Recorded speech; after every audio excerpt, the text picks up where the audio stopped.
Assalamualaikum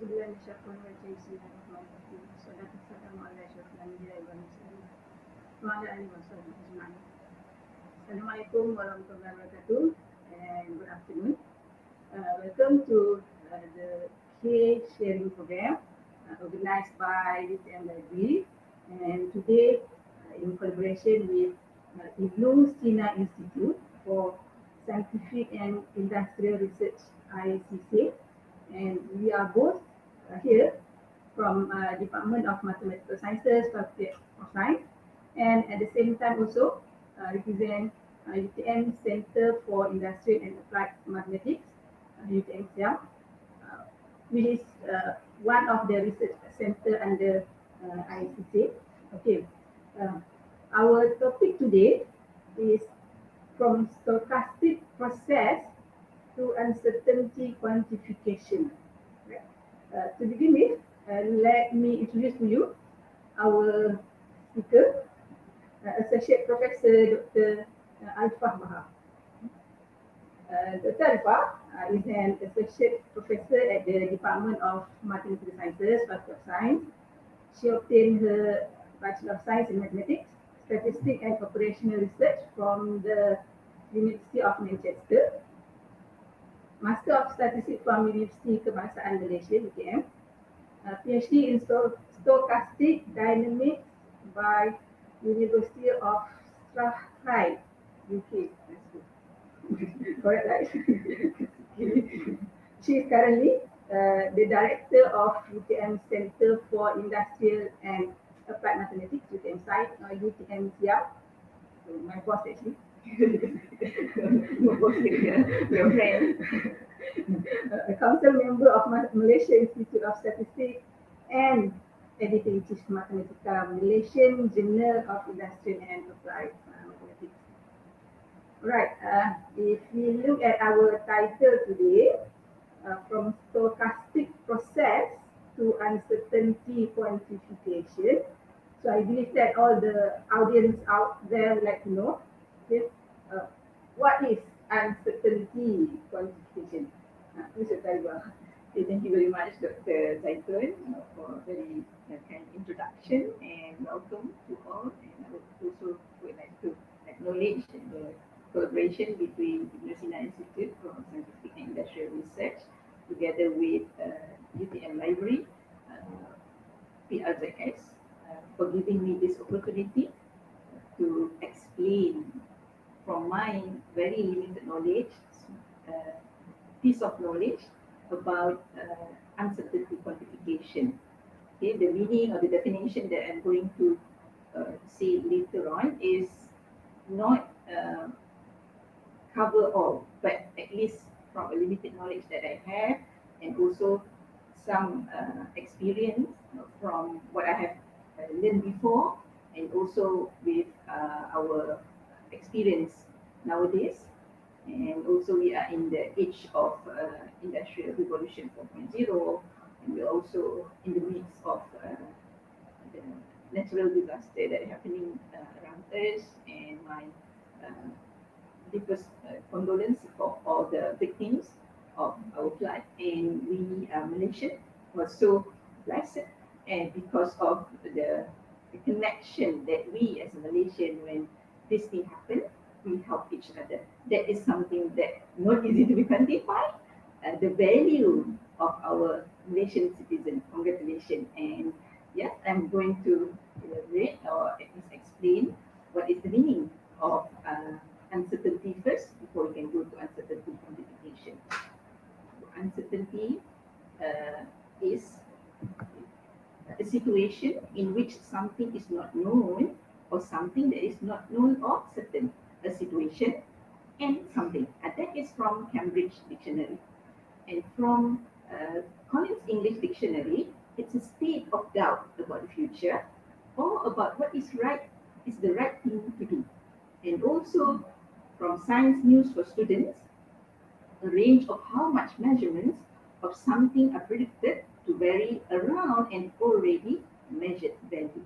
So we can see from the two dictionaries, one is giving like a situation or something, another one is giving about the doubt about the future and also what is the right thing to do. So it's like a blend. That is general definition from the dictionary, but in science, it elaborates on a specific action, which is actually measurement. I can show you some examples, which is actually like the our future. For example, that is actually from Collins English Dictionary. Like our future, it's uncertain. How many plans that we have planned but not materialized, and that is something uncertain, isn't it? We do not know, because we cannot say that because our plan is wrong. No, it's not like that. But because of the uncertainty of our future, maybe sometimes because when we woke up in the morning and we think that we already had a breakfast, but that is very certain. But do you think that it's really certain? You think, okay, because anything can happen. We as a human, it's like the future, of course, again, the future dependent on, for example, the way that we define the duration of the future. Currently, it's like in 1 minute, in 1 hour time, I will not be around here. Do you know where I'm going after this? So it's okay, that is like a next step of the time, isn't it, that we do not know. And also, for business people, stock prices, very rare, it's constant, isn't it? Fluctuation, what happened before the COVID and after COVID. So it's uncertain. Uncertainty is there, and also natural disaster. So as what we have experienced recently, extremely unpredicted. So, and also queuing. When you are queuing with the drive-through, waiting time, it's not fixed, isn't it? Because maybe you said that I'm just going to order just one particular food and a drink, which is like a combo set. But still, the waiting time is different, maybe from yourself and the person before you or next after you. So that is actually where uncertainty comes from. And also business, again, is full of uncertainties, because you're dealing with people, you're dealing with the demand, the supply, and a lot of things. And sometimes we just call the entrepreneur, the risk taker, who can take the challenge to handle the uncertainties. Right. And also the electronic equipment lifetime. Okay, I bought my phone is very old one. Okay, so but it still works. But for some people, it doesn't work already, even though it's from the same brand. Okay, so that the electronic, the gadget, the lifetime, it's full of uncertainties. And later on, maybe we will be able, if we have time, we will be able to see the benefit of uncertainty quantification. And also, we're talking nowadays about vaccine effectiveness. The ability of vaccine to prevent outcome of interest in the real world is not certain, dependent on sample and so on. So next we can look at the types of uncertainty. Now basically, this type of uncertainty, it's more on something that you can quantify, basically. Like knowledge uncertainty, we have like model. We want to put the model and the parameter for a particular model that we want to construct. That is actually where the knowledge uncertainty will come in. For example, I just had an experience examining one of the students. When they want to build a model, a certain parameter is not included. It's because of it's not being captured by the authority. So how can you model with something that it's not there? For example, the air pollution index. If you want to study about the effect of particular atmospheric parameter, but the data is not available for you to include that, because this is more like a geographical kind of information, because we cannot say that the Malaysian scenario is going to be the same with, for example, in Europe. We cannot simply take the data from Europe to reflect Malaysian scenario. So this is actually where the knowledge uncertainty will come in to the model, and also that parameter. And here, when we have natural variability, the temporal, the spatial. Temporal is like the time. Can you guarantee that you're going to have the same thing like in the past 10 years, for example, in here? And we are now, it's about, well, we will be celebrating 50 anniversary of UTM next year, right? So can you share the experience? Can you imagine that what we are now in the 50 years ago? So it's very old, and in fact, some of the buildings is no longer with us, and so on. So that is like the effect of the time, or we call it as temporal effect, and also the spatial. Spatial is like the space, the location, which is actually, for example, Malaysia and Canada is different, the location, and also later on when we see that there's some parameter that is actually geographically specific, which means that Malaysia, the parameter due to the location, the geographical situation of Malaysia is different from those actually in the West or in the Middle East, right? And also, another part is actually decision uncertainty. So this is actually the part where the goal, the objective, and also the values preferences. Decision uncertainty is if we have, for example, in optimization, the operational research, they deal a lot with this decision uncertainty. But the decision to take the uncertainty into account in a many different ways, right? So from there, once we know about types of uncertainty, so these are actually something that we can quantify. Basically, yes, we can come to the meaning of what Dr. ZAITON asked me just now, uncertainty quantification. Okay, so this uncertainty quantification is, I'm taking it from the National Research Council first, from US, because it's started like a formal establishment of this, is defined as the process of quantifying uncertainties associated with model calculations of true physical quantities of interest, we call it as QOI, quantities of interest, with the goal of accounting for all relevant sources of uncertainty and quantifying the contribution of specific sources to the overall uncertainty. So this part is actually, we have seen there's now types of uncertainty into three, but they are trying to cover, even though we have that three that can be quantified, but they're trying to include all sources of uncertainty. So this is like a very big, and because we know that our life is full of uncertainties, but how can we quantify it?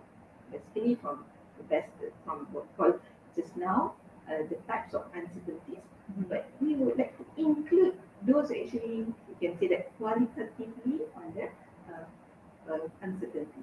For example, that the behavior and the way that decision is made, right? And in Society of Industrial and Applied Mathematics, they have a special group, they call it the interest group, named as uncertainty quantification. And this is actually like a collaboration with American Statistical Association, where it covers all aspects of the effects. And now they are specific on the uncertainty quantification of the effects of uncertainty and error on mathematical description of real phenomena, including theory and methods to describe quantitatively the origin, propagation, and interplay of different sources of error and uncertainty in analysis and prediction of the behavior of complex systems in such areas such as biological, chemical, engineering, finance, physical, and social political system. Okay? And when we look at the meaning given by smart uncertainty, or they call it smartq.com, so it's more general. Uncertainty quantification is the science of quantifying, characterizing, tracing, and managing uncertainty in computational and real-world systems. It started at the intersection of mathematics, statistics, and engineering. So that's why sometimes they try to put the business as well because of the element of engineering there, financial engineering. Okay, so because it's full of uncertainties and they make use of the knowledge in mathematics and statistics to cover for the business as well.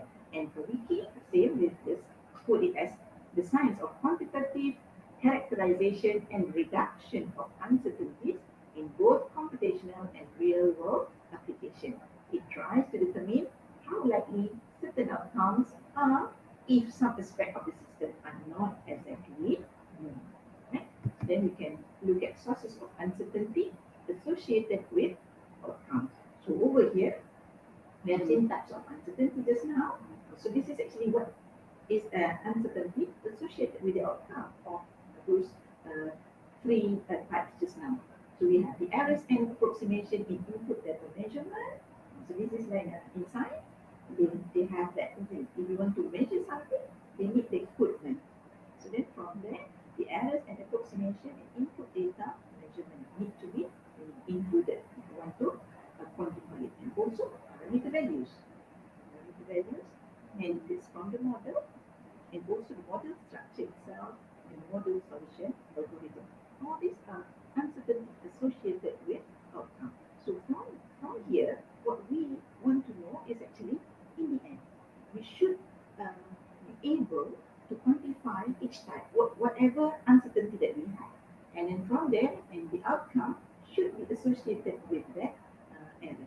For example, I think maybe you're so familiar with the equipment, and they say that this equipment will give you a measurement of 2 micrometer plus minus margin of error. So it's that's quite common, isn't it? So that is actually related to the input data measurement, which is actually basic in science, isn't it? Whenever you have the equipment, you cannot produce exactly of that the target value. For example, like 2 millimeter. Okay, even a very simple piece of paper, right? So they have a certain area over there, and that is usually reported. But of course, we do not know. But of course, the technician, the one who actually deal with that equipment, will know that. And for parameter values and model structure, is actually something like deep inside it. Maybe before we produce the equipment, we can have that through our model, right? Thank you very much, Dr. Arifah, for the great introduction, description, and explanation on the uncertainty quantifications. We are from the same department of mathematical sciences, but stochastic statistics is not my field actually. So today also I learned something. Yeah, I know it's deep, but then now I can learn something new from the explanation. So please, the audience up there also have now get some ideas on what is uncertainty quantification. Okay, we can see on the slide here stochastic process, and but then before that, to the audience, if you have any questions, you can type your comment as a comment in the for YouTube, you type UTM Library TV, or you can also ask questions in the Facebook UTM and Library. Alright, so back to our title, and you can see on the slide here stochastic process. So the title once again, from stochastic process to uncertainty quantifications.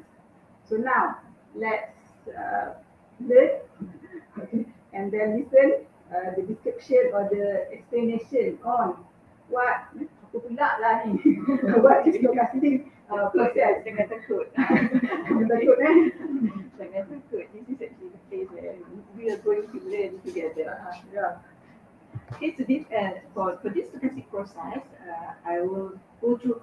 Maybe it's something like what we can say like that you have learned. Maybe for those who have not learned, maybe you have heard something about probability, right?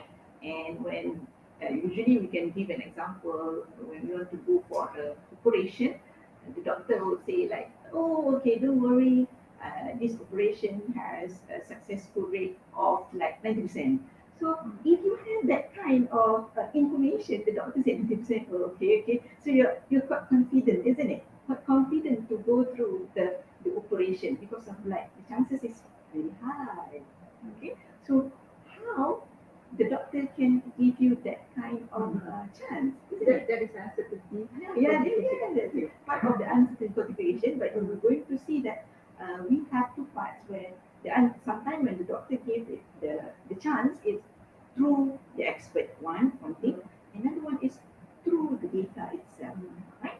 So they have conducted many operations, and from there it's just like less than 10%, for example, fail.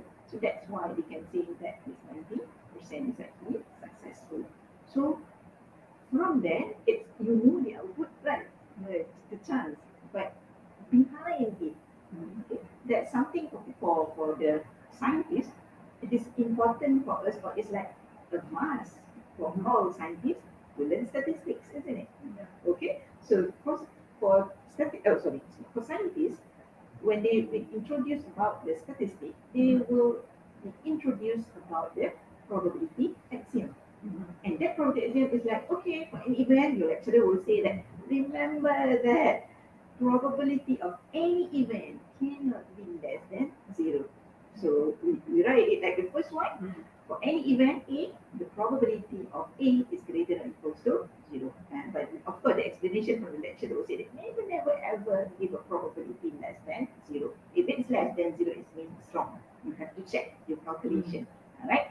And also the second one, and another thing they said that total probability must be one. If the total probability is one, you cannot get any probability value more than one as well. If you calculate it more than one, it means that the calculation is wrong. And you must have interpreted the question wrongly. Check again. Okay? So then no such thing that the probability less than zero, which is negative, or greater than one. Okay, so and for any countable collection, this is like a technical A1, A2, and so on, mutually exclusive events. Mutually exclusive events means they cannot occur together. For example, gender, right? It's either you are a man or a woman, right? Boy or a girl, cannot be both. Okay, so in this world, we take that the gender only two is actually allowed. Okay, so the probability will be like either a man or a woman come to the library is like the probability of male come to the library plus probability of women come to the library. So it's like the addition. So that is the part where we use this probability axiom in statistics. But at the back of this probability axiom is actually the probability theory itself, where it is actually being explained through the symbol and also the sigma algebra. Okay, so the sigma algebra, because the sigma algebra is from the probability theory, where definition is being given more concise. Let F the set of all observable or interesting events be a family or collection of subsets omega. So you can see the Greek letter there. And a family F with the following properties, the three properties there, is a sigma algebra or sigma algebra event, right? So we have number one, an empty set belongs to F. And that is actually referring to the first axiom, right? And the second one, A belong to F implies that the complement of A belongs to F as well. So that is for the second part. The total probability is 1. And the set of EI, I greater or equal to 1, the subset of F implies that the union of the AI belongs to F. So over here, the definition has been introduced through, of course, a very fundamental, the way that is explained in probability theory, where the F over here is actually the information, the partial information that we have so that they can describe the probability space. So probability space over here is actually, it is limited to knowledge, information that we have, which means that we cannot calculate the probability when we do not know. For example, the probability of male or female coming to here is to the library is given such and such, and we need to have the information of that. If you do not know, for example, you want to say that people in Skudai only. So the sample or the information must be representative of the population of Skudai. Okay, maybe we take a few example, and then from there we need to calculate the probability. So this is actually where we focus on the importance of information itself. That is from the probability sigma algebra properties. So they really focus on the probability space, where it is actually filtered, or we call it a filtration of the information with the information that we have. And the purpose of having this definition, and I put it side by side, is because it is important to know the theory, even though it is not directly mentioned as in probability axiom, but we have to appreciate later on when future. Total information about our future is not with us, it's with our creator. So over here, if you learn probability, it's actually to make us more human. And we know that, and we believe this world is not controlled by us, but our creator gives us information through our life experience and so on. Right? Okay, maybe we can go to the definition of stochastic process. You can look at stochastic process as the studies, the dynamics, the study of the dynamics of probability theory. Just now we have the particular event. When we have one particular event at particular point of time, then we can calculate the probability. But the stochastic process is actually the dynamics of that probability. What happens if we varies the time? What happens when varies the space? So random stochastic process map here, if we fix the time, it can be random variable. So that random variable will map the event to different values at different times, right? And of course, with the notation XTS, where T belongs to T, the parameter set of the process of a set of time. So basically, what we have like a curve, an imaging for a particular probability model that we're going to see later on. Then the stochastic process is actually what happens if we make it observe it through time, right? So maybe we can go to the next slide is samples of stochastic processes. We have I think three or four that I'm going to show the example, like Poisson process. It is a counting process and it's called the Poisson process of the lambda greater than 0 if we have the three properties. So these three properties is like to tell us that we're going to start counting from 0. Okay, whatever the situation, okay, we're going to start it from 0. At time 0, it's 0. And then from there, the number of arrivals in any interval of time, the increment is distributed as Poisson with mean, the lambda, we use the symbol lambda for the mean, multiplied by its time interval. And also the process has independent increments, that is for any non-overlapping interval, the number of arrivals in each interval are independent random variable. Do you want to know an example of Poisson process? Oh, okay. So an example of Poisson process is actually like the number of arrivals to a particular service center. So we can check because we are now in the library. If we can have the kind of you know the QR code. See how many people have registered and come to the library, and the number of arrival can be according to this Poisson process. And that is a very interesting part where you can analyze it and you can calculate what is the probability that the number of people coming to the library equals to a certain value is such and such, which means that if you want to do a promotion, okay, come to the library, you have to put a certain something that we can say that a certain benchmark. Okay, if more than 10 people come to the library, so we're going to give them some mystery gift or whatever, because we want to encourage, because we see that the number of people coming to the library more than 10 is very small. Okay, we want to encourage people to come to the library more. So, okay, if we have more than certain people, okay, we say that if you are the number 15, for example, so you will get this mystery gift. Okay, so we want to encourage people. But when you introduce that, it will not be able to Poisson process anymore. It's just a history. Historically, we use the Poisson process to encourage. We want to say, okay, we're going to have 50, for example, we want to increase the number of students or people coming to the library, right? So that is an example of Poisson process. And many more, we have traffic flow and other things as well. So you can look at the second one. The second part, this is for the definition that I put over here is for the discrete time Markov chain. So what is it? Markov chain? Yeah, the Markov chain over here, we have discrete time Markov chain, we also have continuous time Markov chain. But I think you have to stop me if I'm explaining too much.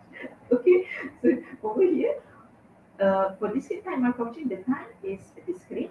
It's like per unit time. Maybe you can say that per minute, per second, and so on.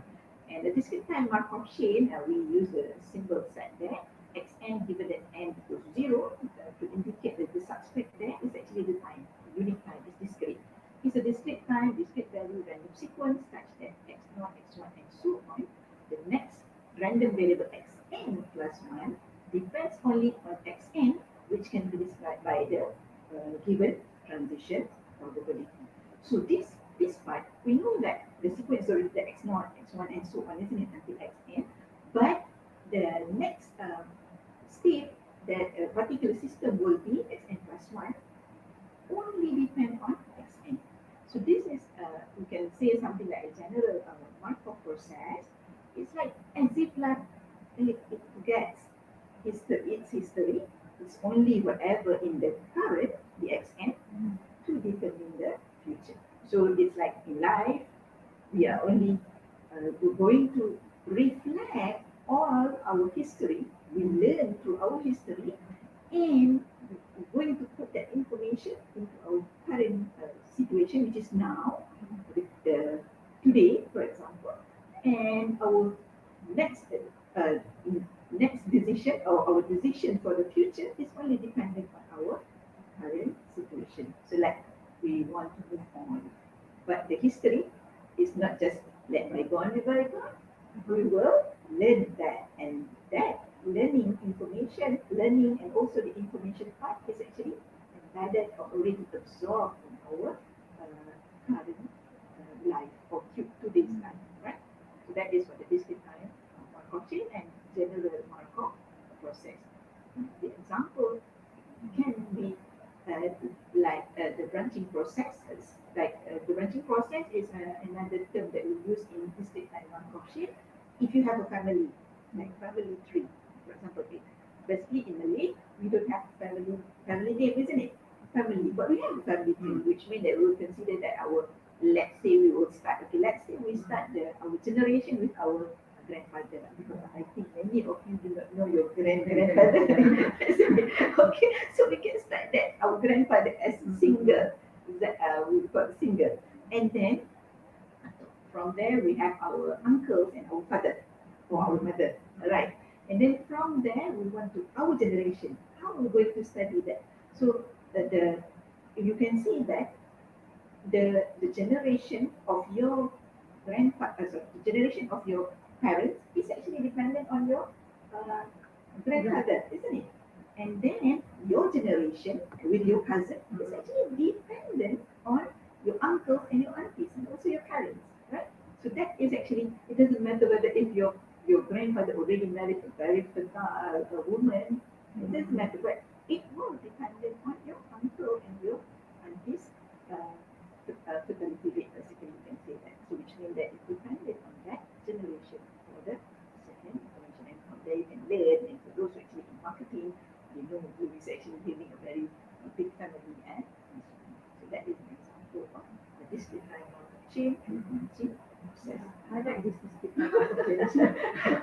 Okay, yeah, the next one is actually, we look at the Brownian motion. The properties of Brownian motion, we have three properties of Brownian motion. Stochastic process, xt is said to be Brownian motion process if x0 equals to 0 and xt greater or equal to 0 has stationary independent increments, and also the time t greater than r greater or equal to 0 and finite. The increment for this Brownian motion, we'll talk about the increment. Xt minus xr is normally distributed with mean 0 and variance sigma squared times the time interval t minus r for some sigma greater than 0. So this Brownian motion is very, maybe the title, maybe unknowingly you are actually using the Brownian motion in diffusion. Okay. And that is actually the history of Brownian motion is actually through that, right? Okay. And there are many types. For example, the drift, Brownian motion with drift, and also, of course, we like something that have the solution, like the geometric Brownian motion.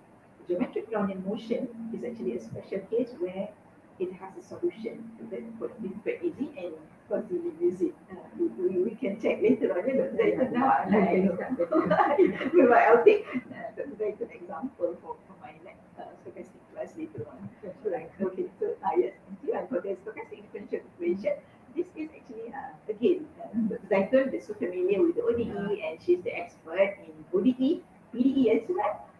We will introduce to her now how is actually going to include the stochasticity.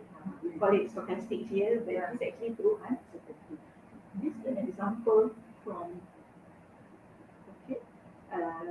very old book on dependency, 1969, describe the animal metabolism, which has the following form, right? The ODE, right? The NDT equals AN for Z.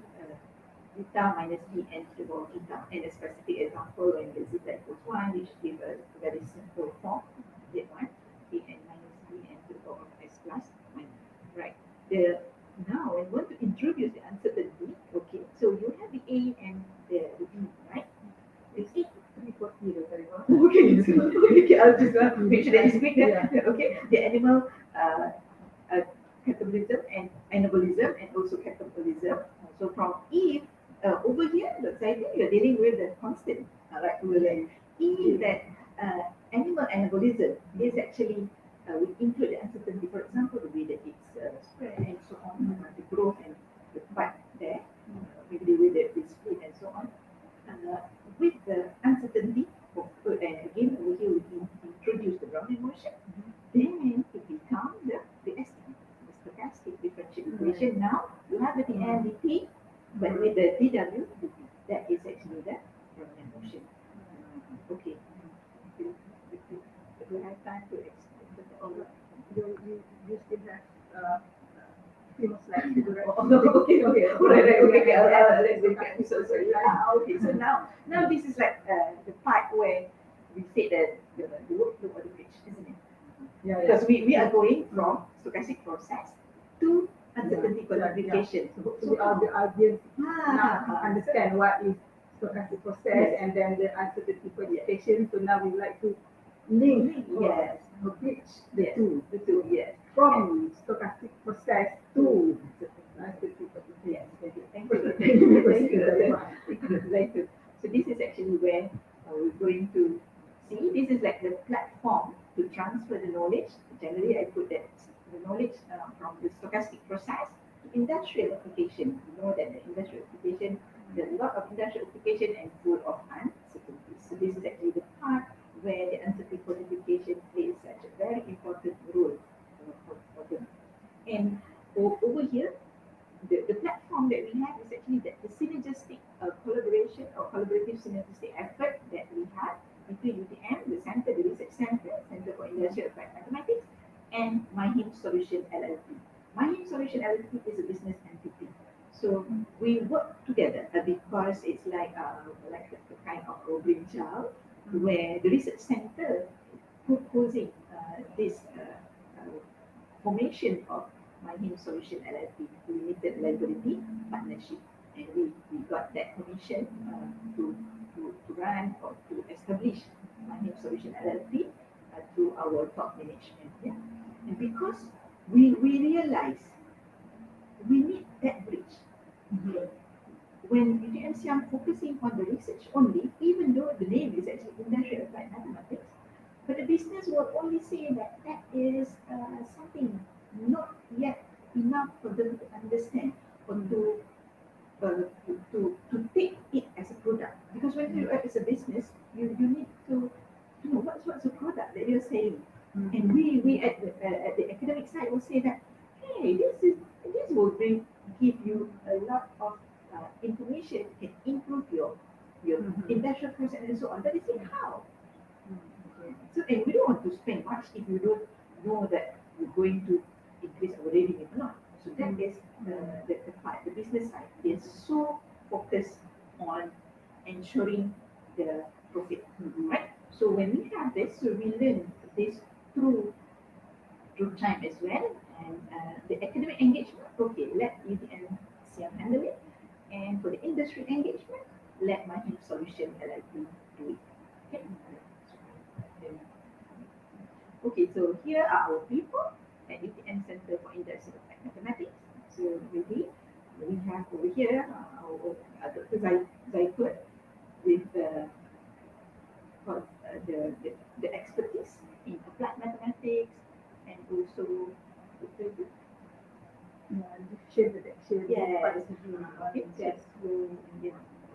yeah, and we also have our deputy director, which is actually in optimization, operational research, where the decision part, isn't it? So, and we also have Dr. Taufik, who actually in linear algebra, applied and industrial maths, and also we have Dr. Sharifah Suhaila, who is actually in doing the environmental science, the physical hydrology, and also Dr. Arina, scheduling, production planning, and also we have our associate fellows, covers from engineers like Dr. Razin, physicists, Dr. Kuming Hok. We also have Prof. Adila, and also Dr. Sheridan, our top scientist in Greek academic. And also we have Judul statistics that is actually from Associate Professor Dr. Zulkifli Majid. So it covers like the one of the uncertainties just now, pull together, knowledge is here, and that is actually what we want to benefit mankind. Right? Okay, so ready? Okay, so now it's from when we have the people, now I'll bring it to you is like the uncertainty quantification in Scopus database, the trend, it's increasing. And after a certain time, like from 2012, it's like we can have an exponential growth, right? From there, we have a total of 4,580. This is actually with the keyword of uncertainty quantification, with mathematics, statistics, optimization, applied maths, and those are actually the keywords that I use. And we have that 4,580 from 1984 until 2021, right? So this is like the trend. And also over here in Scopus, the subject area, we have like 22% is in engineering and 70%, around the 70%. So really that like research for the stochastic process, and then this is what we want to it actually been used in mathematics, field, chemical engineering. yes. So various fields. Yes, the uncertainty quantification. So it's quite there and be part of us. I mean, increase the number in mathematics, increase the number of papers in engineering, and all other data science also. We can include that. So that is actually something that we want to have, right? And also here we have the way how we at UTM-CIAM do this. We call our product team as the mathematical and statistical modeling, simulation and optimization of physical and industrial processes. So from there, all our research, our intellectual property, and also SIAM engagement activities as well as community, like MIMMC, that is actually running. We are in the process of selecting top 5 groups for this year, isn't it? So we've given a problem from water, right? And also from mobility, and another one is actually the food supply, right? So we are in the process of shortlisting top 5 groups for this. So this is basically the general idea on how it works. So all the arrows actually indicate the knowledge transfer mechanism. So you have the real world, the industrial problem or engineering problem, and then we simplify it into a real model, even though we cannot model every single thing, isn't it?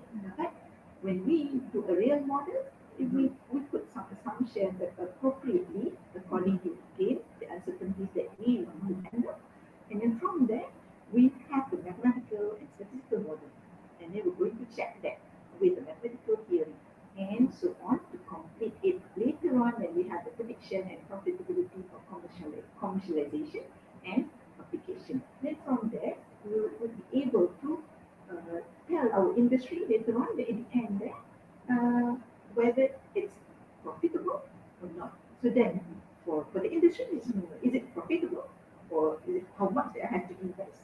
If it's just no profit at all, or there's no ROI of investment, why do you need to invest in your product? Because this is like a knowledge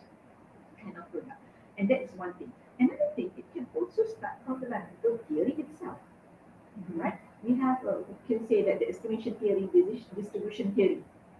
We want to improve. This one is actually only like a forecast.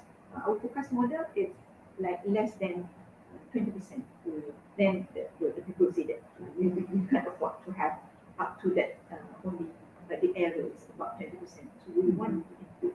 Then we check again what are the valuable information that we can add into the theory and then produce the model and back to the real world. It is like the reverse.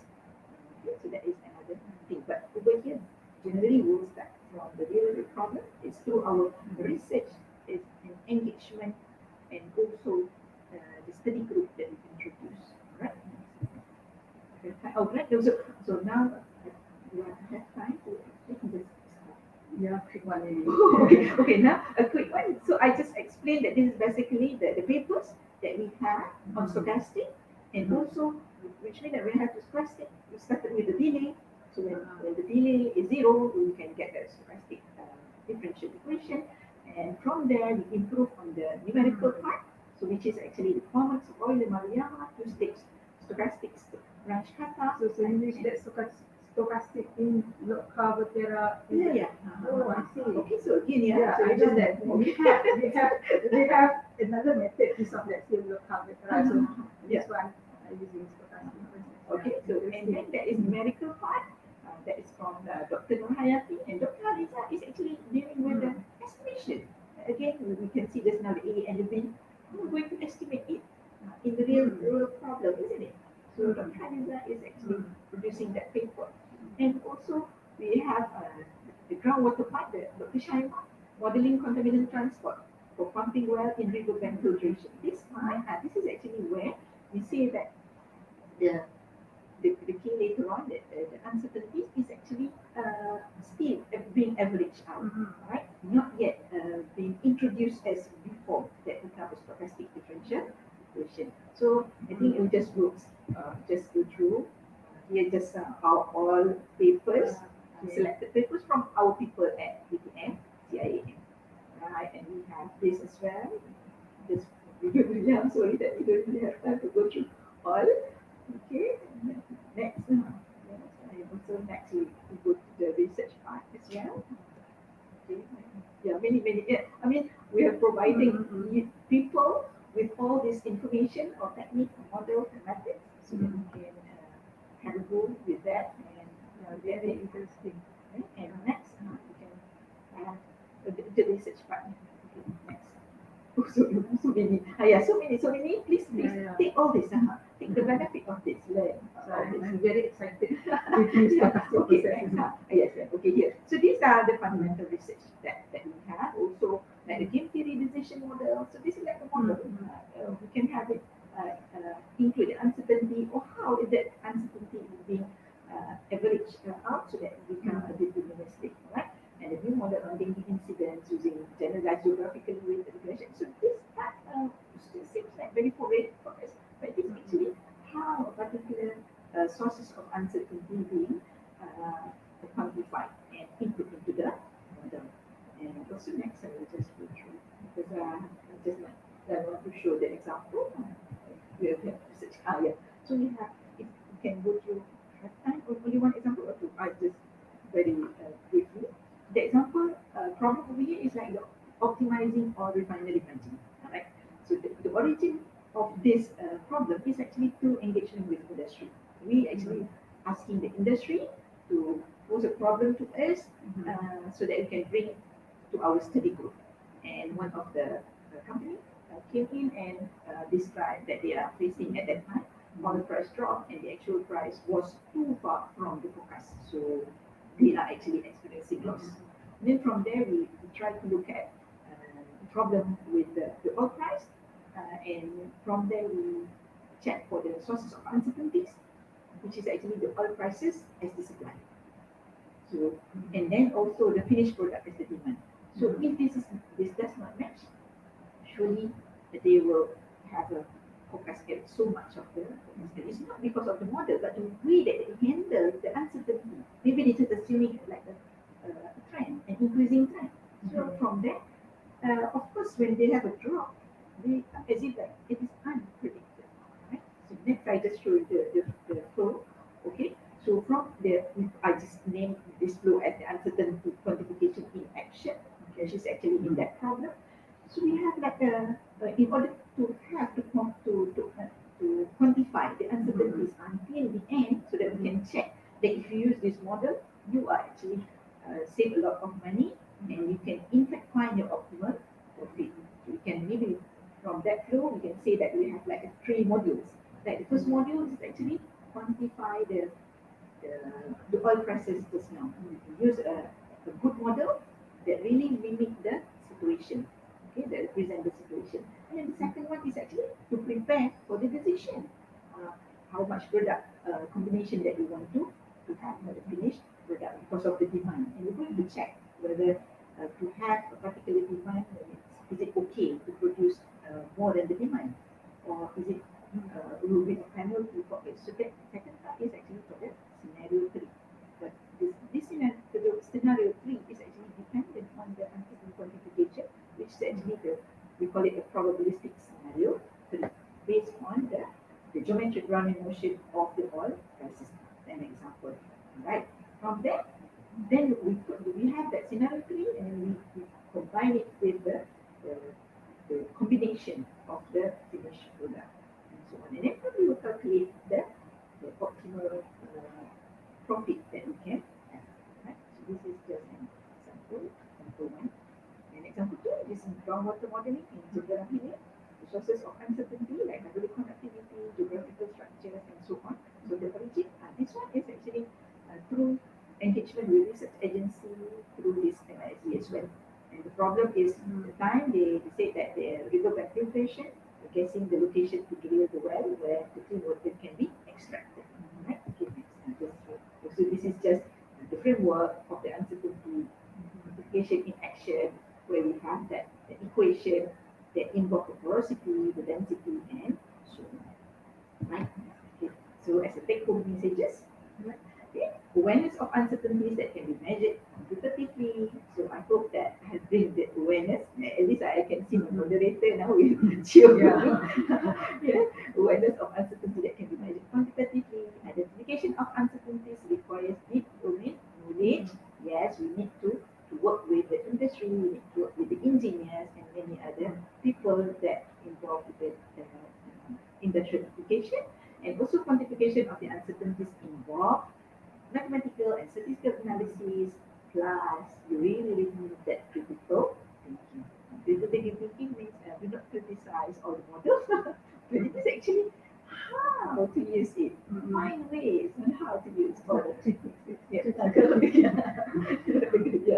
uncertainty quantification projects require strong collaborative relationship, which is the relationship between the government, the industry, the academia, as well as the society. And I hope that I bring all that information to all of you. And this is actually, hopefully, I didn't bring more confusion to the public, but it is actually like a gate, like a bridge. Come to UTM-CIAM, talk to us, and we can discuss more about that. Okay?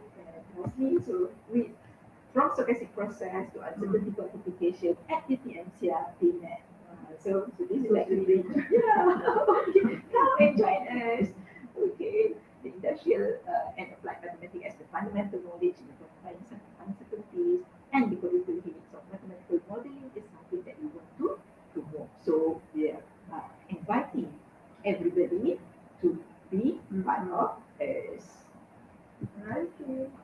Here we are. We have reached our destination. Hopefully. So if I have explained, from number 1, uncertainty quantification, the stochastic process, and then the link between them, that number 3, which.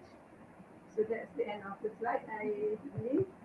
Let's see if we have any questions. Do you have questions from the audience? You can ask questions in the YouTube channel and type your comments.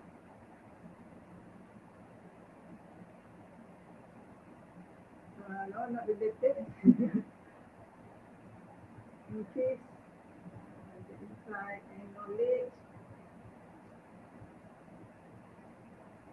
We don't have any questions from the audience. Maybe just a quick one from me. Uh, no questions? No questions? Okay, I believe that we have uh, some other approach to solve a same problem. So do we need that stochastic process from stochastic process to uncertainty participation? Okay, you can explain again the advantage. You mean if we don't use the approach of uncertainty quantification, what are the ways? Yes, it is actually for me, in order for us to solve a particular problem, the important thing is actually we want the problem to be solved, isn't it? Sure. Okay, we are open. We are open whether you want to use the uncertainty quantification or you just want to have some information or the approach that so far it works, isn't it? So then you can just proceed with it. But at the same time, when you want to have that I can say that maybe what I can just call it as deterministic approach. Okay. Even though you said that it is deterministic approach, but what you had done is actually the uncertainty had been averaged out, which means that you take the expected value of a particular random variable. So when you assume that random variable has its constant value, and you put that into your equation or your model, then you can solve your model basically. But the uncertainty is still there. But that's actually how you handle your uncertainty.